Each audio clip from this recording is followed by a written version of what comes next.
Hi, we're here with Erika Buentello, local artist, also an educator, single mom, and businesswoman who has taken some time out of her busy life to talk to us. Thank you so much for doing that. You're welcome. So, could you tell us a little bit about how you became an artist, when it really clicked that that was something you wanted to pursue? Yes. So I've always been an artist since I was a little kid. My first memories, or like some of my first drawings, appeared in my mom's high school yearbook that I was obsessed with E.T. for some reason. I think I was like 3 and I drew E.T. a lot.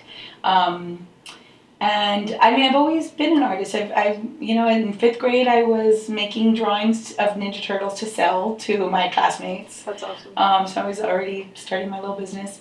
I was an artist all through high school. I had a really great art teacher, and she really she encouraged me to become an artist. But when I got to college, I kind of wasn't 100% sure I was going to do art.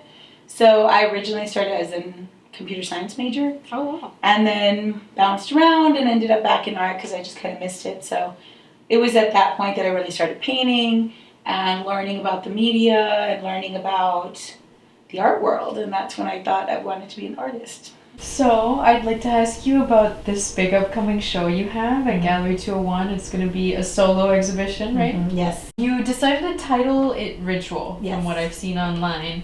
And I know that that has a lot to do with the whole process of the works that you're Yes. going to be exhibiting. Yes. So, I think, we're all really curious about what went into this show you're going to be putting out. Yeah. So this show is a culmination of my year of daily painting. On the first day of this year, January 1st, 2015, I started a daily painting project inspired by a book called Daily Painting by Carol Maureen. And the idea was just to paint every single day, and not just paint, but like complete a painting project every single day. And to, do this to connect with media. If you wanted to be an artist or you are an artist, this helps to kind of help you renew your interest in that media. So I started painting every single day. I started out small, little paintings. I painted whatever I could think of at the moment. Sometimes they were still lifes. They started out still lifes, and then I shifted over to landscapes, and then I shifted to portraits. Then I went to, I think after that, I was doing Laredo landmarks. So the idea was for me to paint every single day. I was going to be really, forgiving with myself. And if I didn't paint every day, I was not going to beat myself up. It was okay. But to try to do as much as I could for the year. Right. The goal was to do 365 paintings. And I'm close. I'm not quite there yet. I still have a little bit more time left. But, I think a while ago, the owner of Gallery 201, Gail Aker Rodriguez, had approached me about having a show, and I wasn't quite sure, but I finally agreed to do it because I felt like it was going to be a really great way to finish my year off. Yeah. So December 3rd, we're having the opening, and I'll still have a little bit more time left to paint, but it will be a culmination of all my paintings that I've done this year. A lot of them I've sold, so I don't have them all, but I have a lot, and I'm going to show the pieces that I have. That's great. And do you feel like doing this has strengthened your medium with oil, the way you paint with oil and all that? 100%, absolutely. I feel much better about painting now. I feel like I'm stronger as a painter. Just now, even this late in my life, I am finally kind of finding my style and like figuring out where my niche is in art, and it's been such an amazing experience. I'm so glad I did it. So that's really interesting because sometimes, for those of us who haven't really found ourselves as an artist, we think about needing an inspiration, like just needing something to inspire you. But I feel like you have had more of this experience where actually practicing, making time to just do it has been more. I think that is the biggest problem, especially for anyone in a creative field. A lot of times, especially in college, I remember being in the same position, feeling like I couldn't make anything if I didn't have inspiration. And that is the major fallacy of the creative life. you have to keep making. Creativity is the one thing that you don't lose the more you use. So the more you use it, the more you make of it. So you have to keep making, and that's what breeds more work. Yeah. So I think that's a super important part, and that's something I try to teach to my students a lot.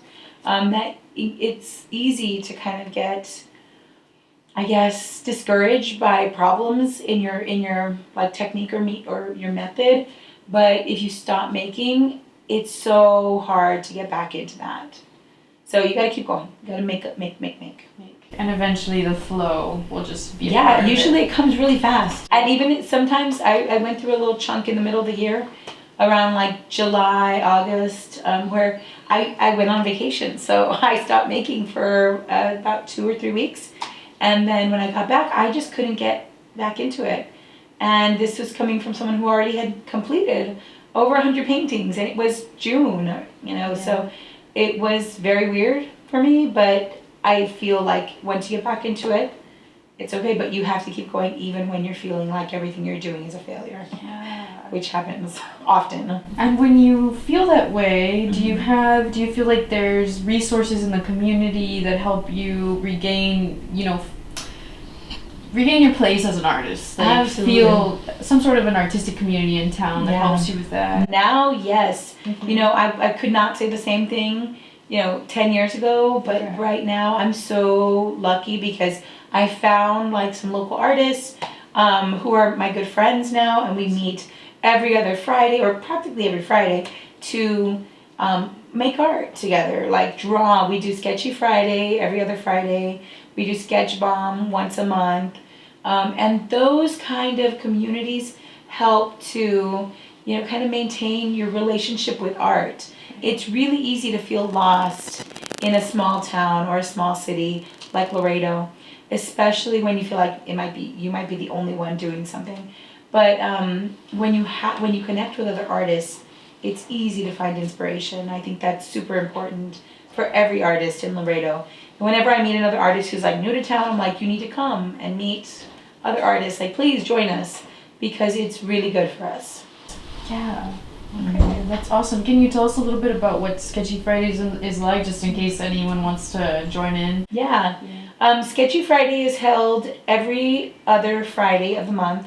It was kind of like the brainchild of a local artist named Mauro Martinez, and he decided that he wanted to just get together with other artists. And because life drawing is a big thing in college, that a lot of times that and critiquing artists miss when they're out of school, the idea was to have everybody chip in $5, and we hire a model. And the model sits for us for 3 hours, and we draw as many drawings as we want of the model. So it's a great time to look at other artists, what they're doing, get back into the swing of things of drawing, and possibly use those like drawings as inspiration for other pieces. So every other Friday we do that, and we sit around, we pay a model to sit for us, we listen to the music, and we draw. Everybody brings whatever they want to draw with. If I like charcoal one day, I bring charcoal. One time I was drawing with ballpoint pens. Nice. It's whatever. Sometimes I bring ink in a little jar. It's just whatever I feel like doing. And it's open to the public, and everybody's welcome to join. That sounds great. It sounds really free, so hopefully more up-and-coming artists will join in. Yeah, I hope so. Yeah. Another thing I want to talk to you about is the mural project that we've been hearing so much about. I know that that's in conjunction with like the Rio Grande International Study Center, I believe. And you had a hand in designing a few of those. Yes. So if you could tell us about that. Sure. So Sandra Gonzalez, who's one of my coworkers, and she's another local artist, she and I decided to collaborate on this project. I felt like, doing it by myself, I was way too busy with daily painting to be also daily painting a mural. So we decided to do it together, and we wanted to do something that was going to be super beautiful or like colorful and bright, and then be also something that could reference our culture and just be a fun piece to work on. The theme for it was nature, and it's really focused on the Rio Grande watershed. And the Rio Grande, we live in the lower Rio Grande area, so we chose animals and plants from that region to kind of stylized into patterns that that were inspired by Otomi patterns, Central Mexican people patterns, and they're really beautiful. They're full of bright colors. They're really simplified. So we designed 20 panels of different native plants and animals.